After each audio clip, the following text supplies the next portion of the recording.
Shabbat Shalom a todos. Bienvenidos al nuevo Shabbat y una nueva parashá, ¿cierto? Estudiamos en esta semana Parashat Toldot. Toldot, que significa generaciones. Em, Puede implicar, ¿cierto? Una familia, una genealogía también. Esta es la genealogía. Estas son las ramificaciones. Y bueno, vamos a comentar un poco esta porción. Vamos de lleno, ¿cierto? Al tema. Hay parte de esta parashá que se dedica a hablar de los pozos de Itzhak. Entonces hay varios versículos que hablan sobre los pozos que cavó Itzhak. Y la Torá nos relata cómo Itzhak visitó aquellos pozos que también Abraham, su padre, había cavado y había utilizado para vivir en esa zona. Y cuando él vio que los filisteos habían llenado estos pozos con tierra, él ordenó a sus trabajadores que restauraran estos pozos. O sea, tenemos a un Itzhak, ¿cierto? Después de toda su historia, su vida, casarse con Rivka, ¿cierto? Ya ser un hombre, empieza a volver a esos pozos, ¿cierto? Que había cavado su padre Abraham. Y la Torá relata también cómo cavó pozos adicionales. Por ejemplo, en Gerar, 3 pozos hizo. Los 2 primeros pozos se convirtieron en un motivo de disputa. De hecho, con la gente local, ¿cierto? De esa zona, empezó a tener problemas. O sea, parece que Itzhak era una persona muy sedienta. Le gustaba beber agua y buena agua. Y se dedicó a cavar pozos. De tal forma que incluso generó conflicto con los demás porque, claro, cavó un pozo, hay agua, estamos en una tierra árida, tenemos animales, queremos aprovechar estos pozos. Y no era el único que quizás se vio ahí tentado a decir, bueno, esto, yo también quiero un pozo, quiero agua. De hecho, él se vio obligado a abandonar estos pozos. ¿Qué hizo? Porque tuvo una disputa con la gente del lugar y finalmente empezó y cedió, ¿no? Prefirió elegir la paz. Luego cavó, eso fue de los 2 pozos que hizo en Gerar, y luego cavó un tercer pozo en Gerar. Itzhak y los miembros de toda, ¿cierto?, su familia pudieron disfrutar este tercer pozo. Y no hubo problema. Y él dio, de hecho, a los pozos nombres que reflejaban los acontecimientos que estaban allí sucediendo. De hecho, a estos pozos que él cavó, por ejemplo, el primer y segundo pozo se denominaron Esek, que significa una contienda, una riña, una pelea. Esek, y el otro se le llamó Sitna, que significa enemistad en hebreo. Entonces, fue un pozo que trajo, ¿cierto?, una contienda, y hizo un pozo que trajo una enemistad. En cambio, el tercero lo llamó Rehobot, tercer pozo, que significa algo amplio, amplitud. Y su nombre conlleva, ¿cierto?, el significado de la paz. Una paz, ¿cierto?, de áreas abiertas, donde uno puede habitar, puede estar sin oposición. O sea, habitar tranquilo, expandirse, poder ampliarse sin que nadie le moleste. Muchas veces, ¿cierto?, en la vida lo que pasa es que queremos crecer, queremos tener X cosa, una bendición, empezamos a ensancharnos, ensanchar el territorio, cavar un pozo, una fuente de bendición, y surgen riñas, contiendas, voces se levantan, voces quieren irse en contra, otras, ¿cierto?, sencillamente se hacen enemigos de uno. ¿Por qué? Porque empieza a tener un pozo, una bendición, una fuente de sustento. Entonces uno se empieza a ampliar y hay alguien que le molesta. Pero es natural, un deseo, ¿cierto?, de todos muchas veces ampliarnos, tener amplitud. A la gente le encanta, por ejemplo, ampliar su casa. Ampliar una parte de su casa. Ampliar quizás algo que tiene. Si tenía una mesa, a lo mejor ampliar la mesa. Si tenía algo pequeño, un refrigerador pequeño, uno más grande. Y la gente va así. Quiere en el fondo habitar, ampliarse, tener esa amplitud sin oposición, sin enemistad, sin riña, sin contienda. Un poco cuando Itzhak vio todo esto, aun cuando habían reabierto pozos, abrió pozos él por sí solo, él prefirió elegir la paz y estar en un lugar donde tuviera amplitud, Rehobot, y poder vivir sin oposición. Claramente, cierto, hay simbolismo en la discusión que ocurrieron en estos pozos, ya que la Torá, cierto, se detiene en esto para poder enseñarnos algo, cierto, sobre esto. Obviamente, la vida de Yitzhak, luego de haber estudiado la vida de Abraham, que tuvo pruebas, llamados, situaciones complejas, difíciles, cierto, ante reyes de diferentes tierras, ante vecinos, incluso ante su sobrino, destrucción. Bueno, Yitzhak intentó hacerse su vida, vivir, crecer, ensancharse, también buscar sustento. Y la búsqueda de Yitzhak del agua y el sustento estuvo rodeado de situaciones complejas. Ramban, que es Rabbi Moshe ben Maimón, perdón, sí, él ofrece un comentario al respecto que nos da a luz por qué la Torá menciona estos acontecimientos. Él cita un pasaje de Jeremías, de Yirmiyahu 17:13, y él sostiene que un pozo que produce agua simboliza alimento físico, pero también representa la espiritualidad que emanó en su momento del Beit HaMikdash. O sea, lo compara con el alimento del templo. O sea, cuando hay un pozo productor, alrededor, ¿cierto? Se produce alimento, agua, hay agua, surge la vida, el alimento, ¿cierto? De todo esto también es comparable, ellos dicen, con el Beit HaMikdash, que también produjo un alimento espiritual. Por lo tanto, según su comentario, ya, de Rambam, él dice que estos tres pozos pueden representar tres Batei Mikdash, tres templos, ¿ya? Y tanto, y esto en el fondo es como los templos del pasado y del futuro. Ok, avancemos en lo que él nos está presentando. Tanto, dice él, el primer Beit HaMikdash como el segundo Beit HaMikdash, es decir, el primer templo como el segundo templo, comparándolo con el primer pozo y el segundo pozo, fueron objeto de disputas y finalmente fueron destruidos. Ok, él está hablando, ¿cierto? Estos tres pozos representan tres templos. Primer templo, segundo templo y el tercer templo. Los primeros pozos, el primer pozo de la contienda, el segundo pozo de la enemistad, representan el primer y segundo templo, que fueron objetos de ¿qué? De peleas, disputas al principio, y el segundo de enemistad, odios. Y fueron finalmente destruidos, de hecho. Sin embargo, dice él, el tercer pozo o el tercer templo, y que se reconstruya prontamente y rápidamente en nuestros días, dice que se considerará como Rehobot, un templo amplio, abierto, amplio, que durará para siempre y donde podremos gozar de vida eterna. Él toma, ¿cierto?, este ejemplo de los pozos y lo compara al Beit HaMikdash, al templo.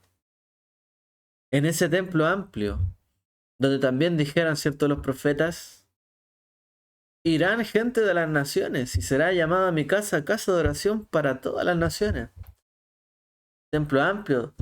Dice, y cada nación subirá a adorar en el día de los tabernáculos allá, a Jerusalén, el templo. Es decir, será un templo amplio, inmenso, como se describe en Ezequiel, o como lo vemos en la imagen del libro de Revelaciones. Un templo amplio, grande, donde puede, cierto, haber amplitud, descanso, tranquilidad, trabajo. Podamos vivir ampliamente sin que nadie nos envidie, quiera enemistarse con nosotros, o que lo que tenemos sea disputa con otros. Hoy día, ¿no? Israel está sufriendo todavía esto. La tierra donde está es disputada con sus vecinos.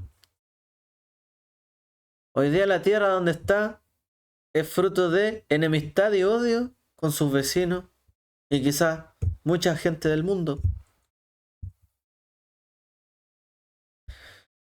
Y así pasa, ¿no?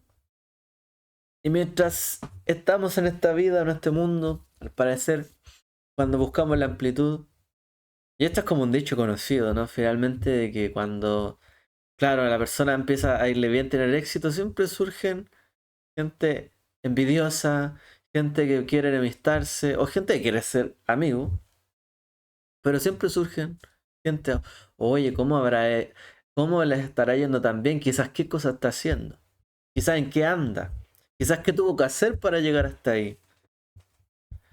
Pero el tercer pozo de Itzhak, o el tercer templo, como lo compara Rambam, es un templo de paz eterna.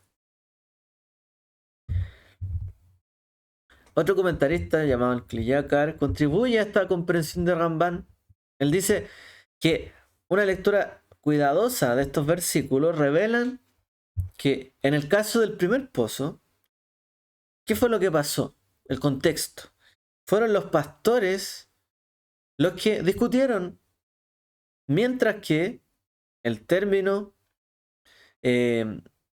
o los términos, ¿cierto?, en el que se pelea por en el segundo pozo, parece indicar de que las partes estaban en algún desacuerdo. O sea, en el primero, como dice acá, los pastores discutieron.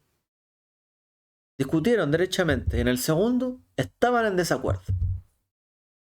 En el primero hubo una discusión, una pelea, conflicto, no nos entendemos. Pero en el segundo, estaban en desacuerdo, pero estaban, por así decirlo, discutiendo, dialogando. O sea, cada uno quería algo, pero estaban en desacuerdo con la opinión del otro. En la primera fueron los pastores los que derechamente discutieron. En el segundo había muchas más personas involucradas en desacuerdo. El Kliyakar sugiere lo siguiente: que en el caso del primer Beit HaMikdash, fueron los reyes, en este caso los pastores o los líderes, los que iniciaron el conflicto. ¿Y por qué explica él esto?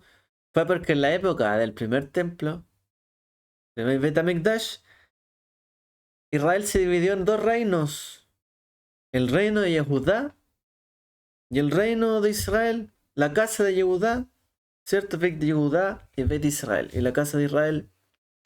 Poco después de que muriese Shlomo Amelech, el rey Shlomo, ¿cierto? Salomón. Ahí tenemos un ejemplo. Los pastores se pelearon. ¿Quiénes son los pastores?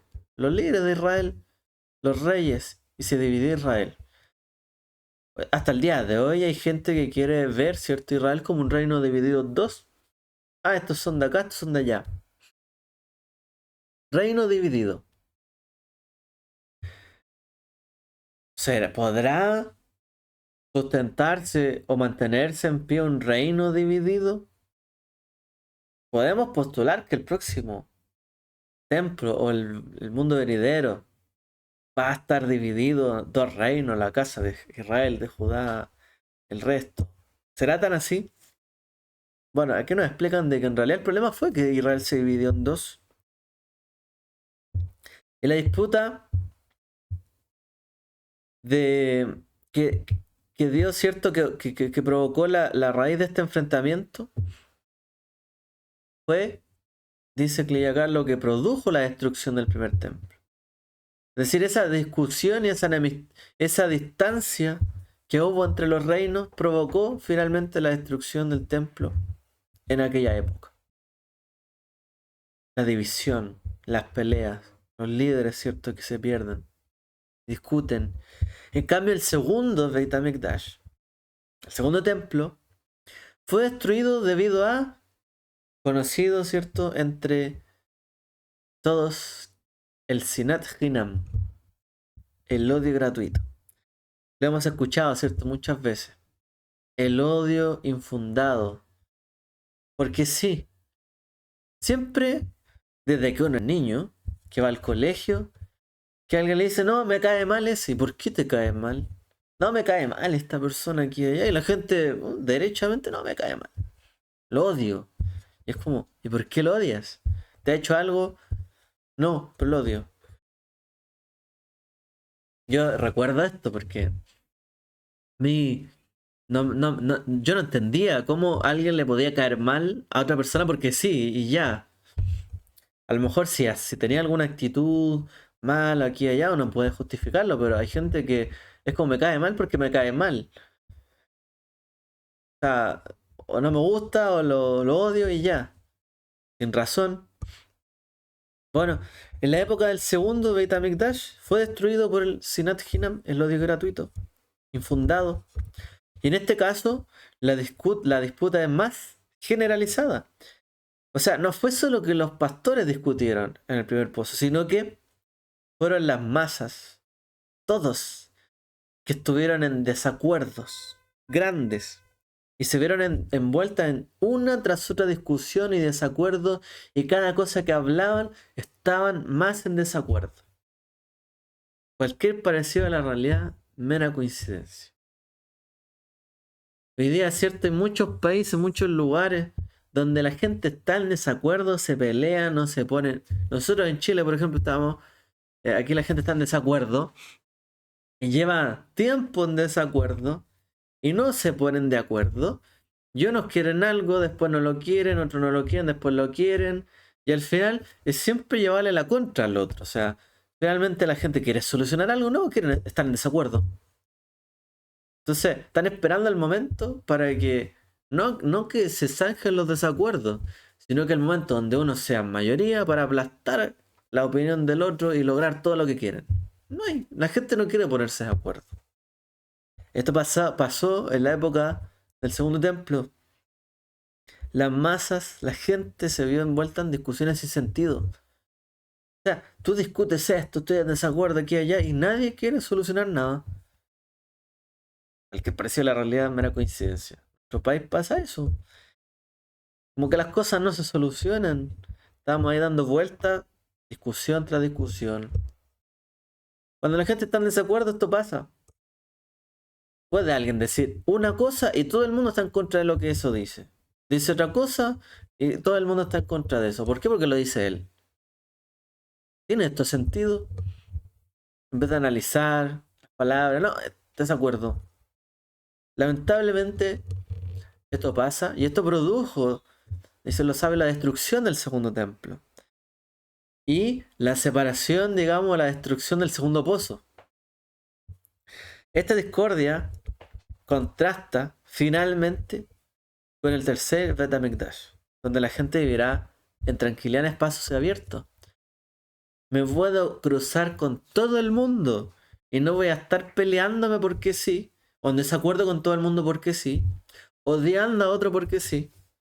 Voy a poder estar amplio, en tranquilidad, en paz, y así hablar, ¿cierto?, con mi prójimo. En la época de Yeshua, que fue la época, ¿cierto?, en que después se destruyera el segundo templo, había odio, mucho odio. La gente se llevaba muy mal y Yeshua tenía que ser muy fuerte porque les decía hipócritas. ¿Por qué? Porque hay gente que quería decir, no, yo tengo la razón por esto y soy mejor que tú. Pero uno veía las palabras y luego veía las acciones y es como, en el fondo, ¿por qué Yeshua le decía hipócritas? Porque su discurso y sus acciones no llevaban a ningún lado a la gente. O sea, si pretenden ellos llevar la discusión al lado de que cada uno es mejor que el otro, porque sí, y que el otro es peor que yo porque yo tengo una altitud moral mucho mejor que la tuya y tú estás más equivocado que yo, etcétera. Eso no lleva a nada. Como dice, si el Hijo os libertare, seréis verdaderamente libres. La verdad os hará libres. ¿Qué hace libre a la gente? La verdad. No cuando alguien dice, no, yo tengo razón. No, yo tengo razón, porque hoy día estamos en el mundo, en un siglo donde cada persona hay que respetar su opinión, aunque esté equivocada, totalmente errada, y la verdad es que esté diciendo un disparate, pero hay que respetarlo porque hay que respetar, ¿cierto?, la opinión de todos, y aunque alguien diga yo soy esto, aunque no lo sea, es que hay que respetarlo porque esa persona cree tal cosa. Entonces, hoy día no triunfa la verdad, triunfa la discordia.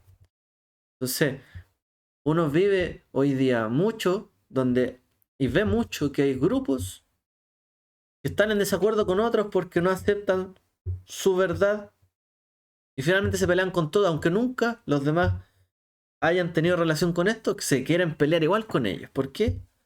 Porque no aceptan la posición del otro. Entonces, cuando ya la verdad empieza a ser un problema que no se conoce cuál es la verdad, o cuando la justicia, por ejemplo, la justicia y la ley dice, la persona que haga tal cosa, esto es la pena, esto tiene que ocurrir, y no ocurre, y no triunfe ni la justicia ni la verdad de lo que está ahí, el mundo, nadie entiende nada, no hay justicia, no hay verdad, no triunfa nada. Porque cada cual puede justificar como quiera cualquier situación. Pero no es así. No es así. No podemos justificar cualquier cosa. La escritura dice claramente que en los últimos días el gran problema será que la gente confundirá lo bueno con lo malo. Le llamarán malo a lo bueno y bueno a lo malo.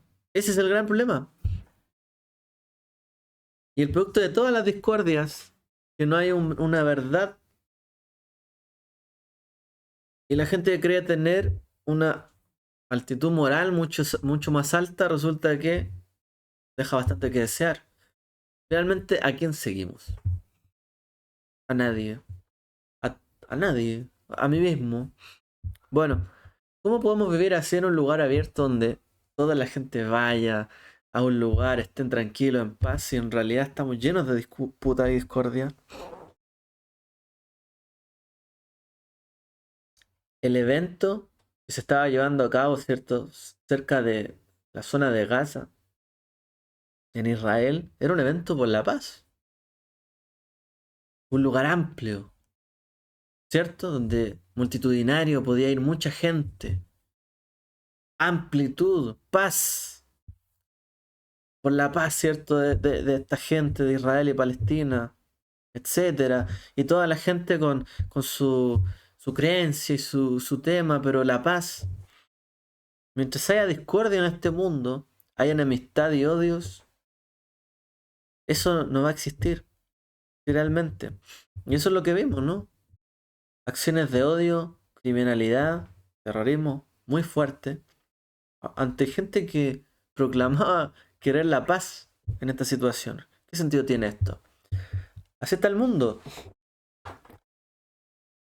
Pero el tercer pozo fue el de la paz, la tranquilidad y la amplitud. Hay otro símbolo detrás de esto, de lo que involucró la destrucción de estos pozos. Siempre ha habido un saqueo cuando hay destrucción. Cuando hay destrucción, las cosas no quedan ahí, las cosas se saquean. La gente, cuando hay una destrucción, una pelea, una confusión en el mundo, la gente siempre tiende a saquear, irrumpir algo que no haría en otra circunstancia y lo hace. Y su posición, digamos, moral se corre, se desliza. Y esto es lo que ha ido pasando en la historia de la humanidad. Cuando las tribus, los países en guerra invadieron a sus vecinos más débiles, siempre se llevaron su botín. No les bastó con destruir a sus vecinos que eran más débiles. Les arrebataron todo. También, ¿cierto? En lo individual, esto muchas veces pasa a la gente que es superior a los demás o arrasa con los demás, o que crece, siempre termina arrasando con el otro. De hecho, por ejemplo, en la economía está el gran problema de la concentración de mercado y de poder. Porque cuando una empresa crece mucho, empieza a comprar a la competencia. Y empieza a comprarlos a todos y finalmente soy yo solamente el que gana todo. O hago una competencia desleal. ¿Qué hago? Hago todo para que mi competidor quiebre. Competencia desleal. Y esto también pasa a nivel personal, si esto no pasa solamente en las empresas. A nivel personal, cuando la gente crece y a veces arrasa con el resto, quiere tener más, pero a costa de que el otro no tenga nada, ¿no? A veces la gente que trabaja por metas, para cumplir las metas, ¿qué hacen? Le ponen tropiezo a los demás para que ellos no cumplan su meta. O a veces para que la meta no sea más alta y si alguien que está destacando, ¿qué hacen? Le cortan los clientes. En otros tiempos en la universidad les quitaban los libros a los estudiantes que eran buenos para que no se sacaran mejores notas. Y quizás hoy día también se sigue haciendo eso, ¿no? Bueno, les cerramos la sala a los alumnos que quieren estudiar. ¿Para qué? Para que tampoco pasen ellos y nosotros no. Hoy día hay una cultura de saquear en el fondo la posibilidad de avanzar o de crecer del otro. Y a veces no les basta con que alguien tenga menos oportunidades, sino que también hay que arrebatársela. Siempre el fuerte arrasa con el débil, lo saquea. Sin embargo, y bueno, y en general en estos casos lo que se busca siempre es la acumulación, la adquisición de riquezas. Bueno, en el caso de la destrucción de estos pozos, la intención no era evidente de que quisieran más riqueza. Lo que se ve es que en realidad querían destruirlo. O sea, esto no puede ser tuyo, Itzhak. No, está en nuestro territorio. No, no puede ser. Al final, destruirlo. Sin sentido. Aun cuando a alguien le costó abrirlo, podría beneficiar a los demás. No, no importa. Discusión sin sentido, hay que destruirlo. Si yo no gano, que no gane nadie. Bueno, estos tristes acontecimientos, ¿cierto? Nos dan un poco este contexto, ¿no? Del odio infundado en el mundo, la enemistad, la realidad también que Israel tuvo que sufrir a lo largo de estos exilios, ¿no? Del primer templo, del segundo templo. Exilio que terminó en parte hace poco, no terminado completamente. Pero Israel se vio enfrentado, el pueblo judío, ante toda esta enemistad y odio. Y si Israel le iba bien en un lugar, están haciendo, a lo mejor están haciendo algo malo, o le están poniendo algo acá a la comida, o están ganando de manera ilegal y le quitaban las riquezas, las tierras y todo. Así sufrió Israel, ¿no? A lo largo de este tiempo. Es difícil construir y muy fácil destruir. La gente no siempre se da cuenta de esto. La gente cree que destruyendo alguna cosa se puede hacer algo mejor siempre. Esto no es así. Si destruimos las cosas que tenemos, podríamos hacer algo mejor si tenemos un plan. Pero si el plan es solo destruir y que quede todo ahí, ¿podrá construirse algo mejor después? No fue esa la intención para destruir. El punto está en la intención detrás de las personas. La intención de esos pastores que tenían disputa era la disputa, ¿cierto? Entre ellos. Y de los otros era el odio, la enemistad. Yo voy a destruir todo porque el otro no puede tener más que yo. Enemistad, ¿cierto? Odio. Yo no quiero que él haga eso porque no quiero que él lo haga porque creo que debe hacerse de otra manera. Y como yo creo que es de otra manera, no voy a aceptar que lo haga de esa forma, aun cuando podría intentarlo a ver si funciona. No, no lo dejamos. Y cuando hay cosas que funcionan, que a lo mejor benefician a todos, pero las destruimos, nada garantiza que se vaya a construir algo mejor. Es muy difícil construir y muy fácil destruir. Porque los que destruyen finalmente terminan destruyéndose a sí mismos. Les terminan destruyendo las cosas que tienen, su futuro.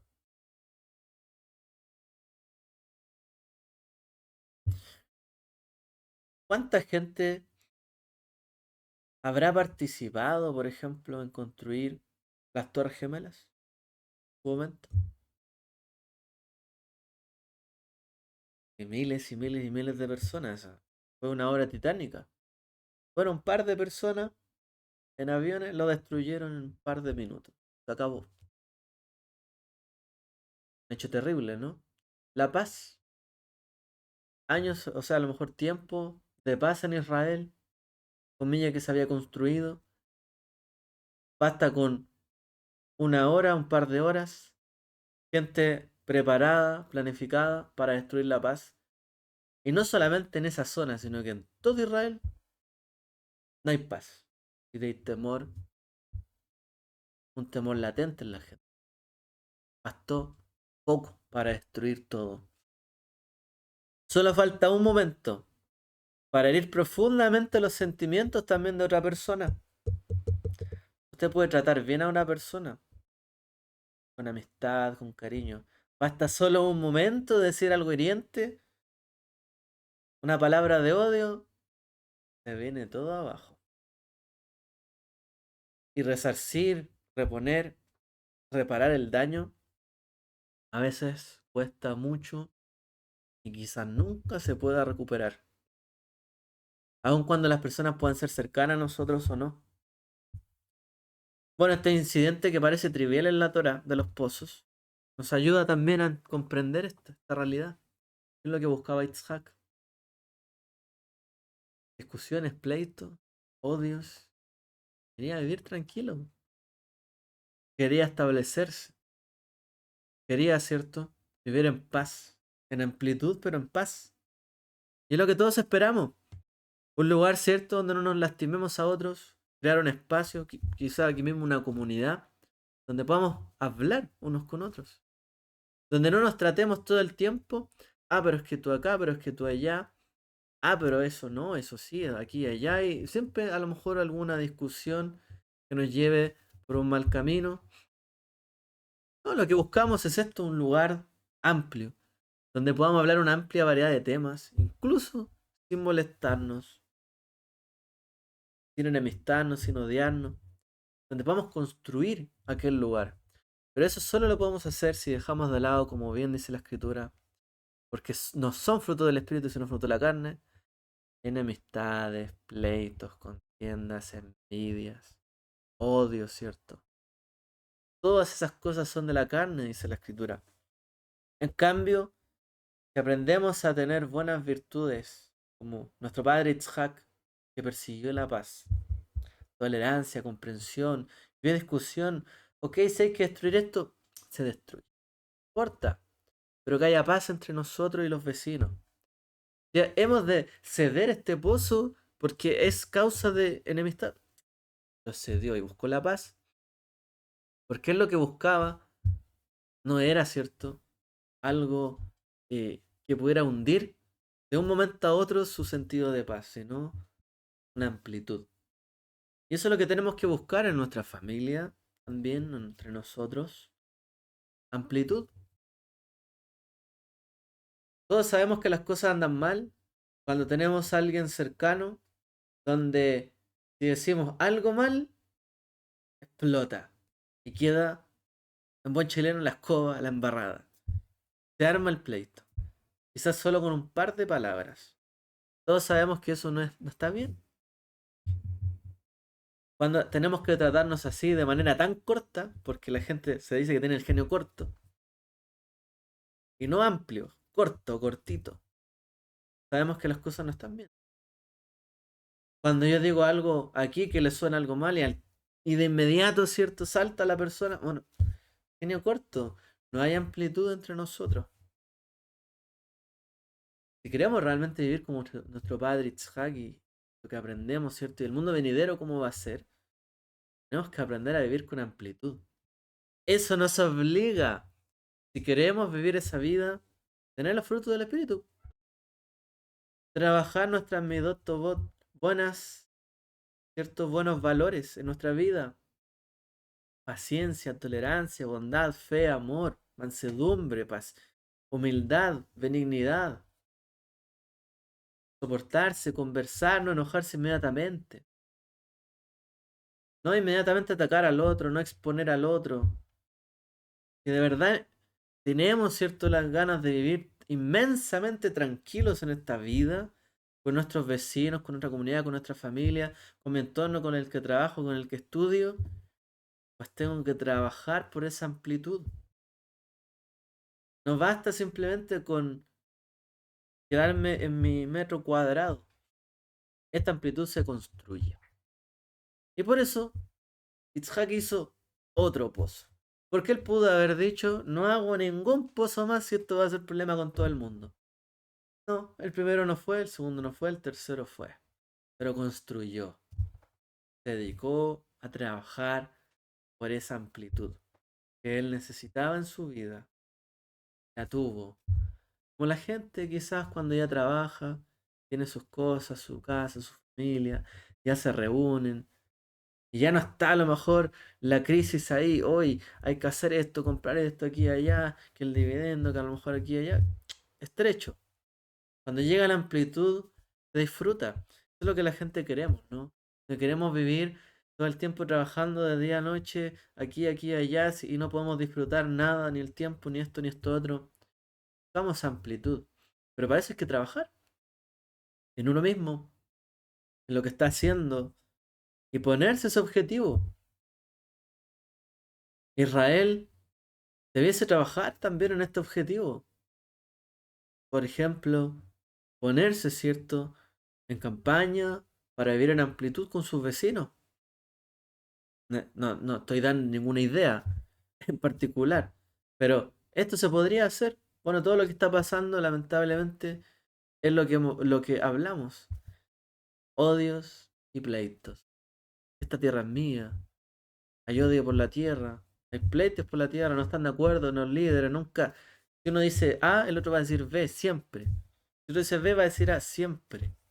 No importa cómo sean las cosas. Pero no nos va a dar nunca amplitud. Por eso hemos de buscar el reino de Dios. ¿Y el reino de Dios dónde está? ¿Lo puedo limitar? No lo puedo limitar. Está en todo lugar donde se hace la voluntad de nuestro Padre. Donde su reino se establece con amplitud. Por supuesto que hay libertad, hay amor, hay paciencia, hay amplitud, hay alegría. Podemos estar felices. Podemos no sentirnos contenidos con algo, sino bueno, ampliarnos, extendernos. A derecha, izquierda, como dice la escritura. Te extenderás. Esa es la idea. Eso es lo que el Eterno quiere para nuestra vida. Bueno, voy a llegar hasta acá. Muchas gracias por escucharme. Espero que el Eterno les dé muy lindo Shabbat. Shabbat shalom.